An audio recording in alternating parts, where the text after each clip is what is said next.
Hello friends, स्वागत है आपका अपने यूट्यूब चैनल आचार्य जीके क्लासेस में। तो फ्रेंड्स, अगर आप भी बिहार पुलिस कांस्टेबल या बिहार एसआई की तैयारी कर रहे हैं फ्रेंड्स, तो हमारे चैनल को तुरंत सब्सक्राइब कर लीजिए, क्योंकि इस चैनल पे हर रोज शाम 7 बजे मोस्ट इंपॉर्टेंट क्वेश्चन अपलोड होता है। ठीक है, तो चलिए हम लोग ज़्यादा देर ना करते हुए वीडियो को स्टार्ट करते हैं। और पहला क्वेश्चन आपको, भारतीय रिजर्व बैंक का राष्ट्रीयकरण किस वर्ष हुआ था? बताइए, भारतीय रिजर्व बैंक का राष्ट्रीयकरण किस वर्ष हुआ था? ए 1948, 49, 1947 या फिर 1950? क्या होगा सही जवाब? भारतीय रिजर्व बैंक का राष्ट्रीयकरण किस वर्ष हुआ था? क्या होगा सही जवाब? तो सही आंसर हो जाएगा, क्या होगा सही आंसर बताइए। तो फ्रेंड्स, सही जवाब हो जाएगा 1949 में हुआ था। ठीक है, भारतीय रिजर्व बैंक का राष्ट्रीयकरण किस वर्ष हुआ था? 1949 में। अगले प्रश्न की ओर हम लोग, अगला क्वेश्चन है कि वित्त आयोग का कार्यकाल होता है। बताइए, वित्त आयोग का कार्यकाल होता है कितना दिन होता है?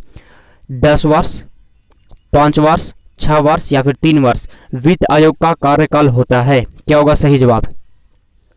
जितने भी प्रश्न फ्रेंड्स, उसका सही जवाब आपको बताना है। तो वित्त आयोग का कार्यकाल होता है। 52 नंबर प्रश्न का सही जवाब बताइए। तो फ्रेंड्स, सही जवाब हो जाएगा बी, 5 वर्ष होता है। कितना होता है? 5 वर्ष। ठीक है, याद रखिएगा। अगले प्रश्न की ओर हम लोग चलते हैं। अगला क्वेश्चन है कि हरित क्रांति किस वर्ष आरंभ हुई थी? हरित क्रांति किस वर्ष आरंभ हुई थी? 1960, 1970, 1948 या फिर 1990? क्या होगा सही जवाब? फ्रेंड्स, मोस्ट इंपॉर्टेंट क्वेश्चन है, हरित क्रांति किस वर्ष आरंभ हुई थी? 53 नंबर प्रश्न का सही जवाब। तो सही जवाब हो जाएगा ए, 1960 में। कब हुआ था? 1960 में हुआ था। ठीक है, अगले प्रश्न की ओर चलते हैं हम लोग। भारत का योजना आयोग किस वर्ष स्थापित हुआ था? भारत का योजना आयोग किस वर्ष स्थापित हुआ था? क्या होगा सही जवाब? भारत का योजना आयोग 1947, 1950, 1949 या 1952? क्या होगा सही जवाब? बताइए, भारत का योजना आयोग किस वर्ष स्थापित हुआ था? ए 1947, बी 1949, सी 1950, डी 1952? तो फ्रेंड्स, 54 नंबर प्रश्न का सही जवाब हो जाएगा सी हो जाएगा। 54 का सही जवाब हो जाएगा सी, 1950। फ्रेंड्स, इसमें ए यहाँ है, बी इसमें यहाँ पे है। ठीक है, ए ऊपर, बी यहाँ, सी यहाँ, डी यहाँ। ठीक है, तो 1950 में हुआ था। अगले प्रश्न की ओर चलते हैं हम लोग। मुद्रा के रूप में अभिव्यक्त किसी वस्तु का मूल्य क्या कहलाता है? मुद्रा के रूप में अभिव्यक्त किसी वस्तु का मूल्य क्या कहलाता है? बताइए, कीमत कहलाता है, उपयोगिता कहलाता है, मूल्य कहलाता है या फिर धन कहलाता है? क्या होगा सही जवाब? मुद्रा के रूप में अभिव्यक्त किसी वस्तु का मूल्य क्या कहलाता है? तो फ्रेंड्स, 55 नंबर प्रश्न का सही जवाब हो जाएगा ए। क्या होगा? ए हो जाएगा, कीमत कहलाता है। ठीक है, अगले प्रश्न की ओर चलते हैं हम लोग। 56 नंबर क्वेश्चन, संविधान सभा का अध्यक्ष कौन था? क्या होगा? संविधान सभा का अध्यक्ष कौन था? बताइए सही जवाब। ए डॉक्टर भीमराव अंबेडकर, डॉक्टर राजेंद्र प्रसाद, जवाहरलाल नेहरू, वल्लभ भाई पटेल? संविधान सभा का अध्यक्ष कौन थे? तो 56 नंबर प्रश्न का सही जवाब हो जाएगा, क्या होगा? सही आंसर हो जाएगा बी। ठीक है, डॉक्टर राजेंद्र प्रसाद थे। आगे चलते हैं हम लोग अगले प्रश्न की ओर। महत्वपूर्ण विधान पर जनता की राय जानने के लिए कौन सी विधि अपनाई जाती है? बताइए, महत्वपूर्ण विधान पर जनता की राय जानने के लिए कौन सी विधि अपनाई जाती है? ए पहल, बी वापस बुलाना, सी जनमत संग्रह, उपयुक्त में से कोई नहीं? बताइए, महत्वपूर्ण विधान पर जनता की राय जानने के लिए कौन सी विधि अपनाई जाती है? तो आपको सही जवाब बताना है। क्या होगा? 57 नंबर प्रश्न का सही जवाब बताइए। तो सही जवाब हो जाएगा सी हो जाएगा। ठीक है, जनमत संग्रह। अगले प्रश्न की ओर चलते हैं हम लोग। अगला कि संविधान के मौलिक कर्तव्य जोड़े गए थे। संविधान में मौलिक कर्तव्य जोड़े गए थे। ए 24वें संशोधन द्वारा, बी 39वें संशोधन द्वारा, सी 42वें संशोधन द्वारा, डी 44वें संशोधन द्वारा? क्या होगा सही जवाब?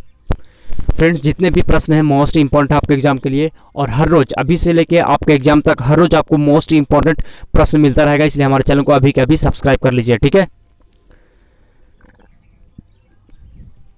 बताइए, संविधान के मौलिक कर्तव्य जोड़े गए थे। क्या होगा सही जवाब?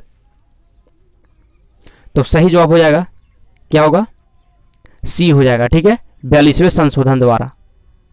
अगले प्रश्न की ओर हम लोग चलते हैं। हमारे संविधान की व्याख्या के लिए अंतिम प्राधिकारी हैं। हमारे संविधान की व्याख्या के लिए अंतिम प्राधिकारी कौन है? ए राष्ट्रपति, बी संसद, सी प्रधानमंत्री, डी उच्चतम न्यायालय?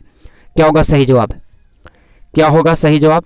तो फ्रेंड्स सही जवाब हो जाएगा डी, उच्चतम न्यायालय है। ठीक है, अगले प्रश्न की ओर चलते हैं हम लोग। समाज की तुलना में राज्य क्रियाशीलता की परिधि है। समाज की तुलना में राज्य क्रियाशीलता की परिधि है। ए अधिक व्यापक, बी संकीर्ण, सी बराबर, डी दोनों के बीच कोई तुलना नहीं है। बताइए, समाज की तुलना में राज्य क्रियाशीलता की परिधि है। तो 60 नंबर प्रश्न का सही जवाब हो जाएगा ए। क्या होगा? ए हो जाएगा, याद रखिएगा। अगले प्रश्न की ओर चलते हैं हम लोग। अगला क्वेश्चन है, सेल्यूकस निकेटर पराजित किया गया था। बताइए सेल्यूकस निकेटर पराजित किया गया था। ए अशोक द्वारा, बी चंद्रगुप्त मौर्य द्वारा, सी बिंदुसार द्वारा, डी बृहदर्थ द्वारा। बताइए सेल्यूकस निकेटर किसके द्वारा पराजित किया गया था? तो फ्रेंड्स 61 नंबर प्रश्न का सही जवाब हो जाएगा बी, चंद्रगुप्त मौर्य द्वारा। किसके द्वारा? चंद्रगुप्त मौर्य द्वारा। अगले प्रश्न की ओर चलते हैं हम लोग। सिंधु घाटी सभ्यता की प्रमुख विशेषता थी। बताइए सिंधु घाटी सभ्यता की प्रमुख विशेषता थी। नगर सभ्यता, कृषक सभ्यता, मध्यपाषाण सभ्यता या फिर पुरापाषाण सभ्यता, पुरापाषाण द्वारा। क्या होगा सही जवाब? सिंधु घाटी सभ्यता की प्रमुख विशेषता क्या थी? तो फ्रेंड्स 62 नंबर प्रश्न का सही जवाब हो जाएगा ए। क्या होगा? ए, नगर सभ्यता। अगले प्रश्न की ओर चलते हैं हम लोग। सती प्रथा को समाप्त करने वाला गवर्नर जनरल थी। बताइए कौन थी या कौन था? सती प्रथा को समाप्त करने वाला, सती प्रथा को समाप्त करने वाला गवर्नर जनरल कौन थे? डलहौजी, रिपन, विलियम बेंटिंक या फिर करचन। क्या होगा सही जवाब? तो फ्रेंड्स 63 नंबर प्रश्न का सही जवाब हो जाएगा सी। ठीक है, विलियम बेंटिक थे, विलियम बेंटिक। अगले प्रश्न की ओर चलते हैं हम लोग। मेवाड़ के राजघराने से संबंधित प्रसिद्ध भक्ति संत थी। बताइए मेवाड़ के राजघराने से संबंधित प्रसिद्ध भक्ति संत था या थी? बताइए कौन थी? ए चैतन्य, बी आंडाल, सी मीराबाई, डी रामाबाई। मेवाड़ के राजघराने से संबंधित प्रसिद्ध भक्ति संत कौन था? तो फ्रेंड्स 64 नंबर प्रश्न का सही जवाब आपको बताना है। क्या होगा सही जवाब? तो फ्रेंड्स सही जवाब हो जाएगा सी, मीराबाई थी। ठीक है, अगले प्रश्न की ओर हम लोग अब चलते हैं। अगला क्वेश्चन है कि अलेक्जेंडर की मृत्यु के बाद उसके साम्राज्य का पूर्वी भाग किसके अधीन चला गया था? अलेक्जेंडर की मृत्यु के बाद उसके साम्राज्य का पूर्वी भाग किसके अधीन चला गया था? ए सेल्यूकस निकेटर, बी मेनेंडर, सी रुद्रदमन, डी कनिष्क। बताइए। तो फ्रेंड्स 65 नंबर प्रश्न का सही जवाब हो जाएगा ए, सेल्यूकस निकेटर। ठीक है, अगले प्रश्न की ओर चलते हैं हम लोग। थार एक्सप्रेस कहाँ जाती है? थार एक्सप्रेस कहाँ जाती है? अफगानिस्तान, पाकिस्तान, बांग्लादेश या फिर म्यांमार। थार एक्सप्रेस कहाँ जाती है? तो 66 नंबर प्रश्न का क्या होगा सही जवाब? तो सही जवाब हो जाएगा सी। ठीक है, अगले प्रश्न की ओर चलते हैं हम लोग। औद्योगिक एल्कोहल के निर्माण के लिए प्रयुक्त उत्पादन है। औद्योगिक एल्कोहल के निर्माण के लिए प्रयुक्त उत्पादन है। ए खंडसारी, बी बगासी, सी शीरा, डी कागज का गुद्दा या फिर लुगदी। औद्योगिक एल्कोहल के निर्माण के लिए प्रयुक्त उत्पादन। तो 67 नंबर प्रश्न का सही जवाब हो जाएगा शीरा। ठीक है, याद रखिएगा। अगले प्रश्न की ओर चलते हैं हम लोग। गुवाहाटी किस नदी के किनारे स्थित है? गुवाहाटी किस नदी के किनारे स्थित है? ए तीस्ता, सी हुगली, बी ब्रह्मपुत्र, डी सोन। गुवाहाटी किस नदी के किनारे स्थित है? तो फ्रेंड्स 68 का सही जवाब हो जाएगा ब्रह्मपुत्र नदी के किनारे स्थित है गुवाहाटी। ठीक है, अगले प्रश्न की ओर।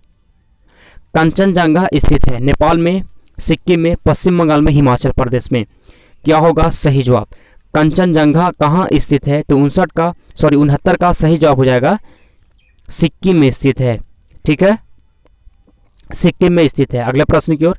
फ्रेंड्स ये आज हम लोग 70 तक ही पढ़ेंगे। ठीक है, अगला है कि देशों के निम्न समूहों में से किसके साथ अरुणाचल प्रदेश की सीधा सीमाएं हैं?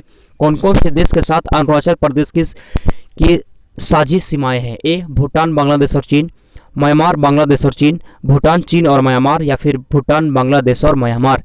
क्या होगा सही जवाब? तो फ्रेंड्स 70 नंबर प्रश्न का सही जवाब हो जाएगा सी। ठीक है, भूटान, चीन और म्यांमार के साथ अरुणाचल प्रदेश की सीमाएं साझा होती है। ठीक है, तो फ्रेंड्स यही वो टॉप एंड मोस्ट इंपॉर्टेंट प्रश्न था। अगर और भी वीडियो पाना चाहते हैं तो हमारे चैनल को तुरंत सब्सक्राइब कर दीजिए। तो चलिए इस वीडियो को हम लोग समाप्त करते हैं। Thanks for watching.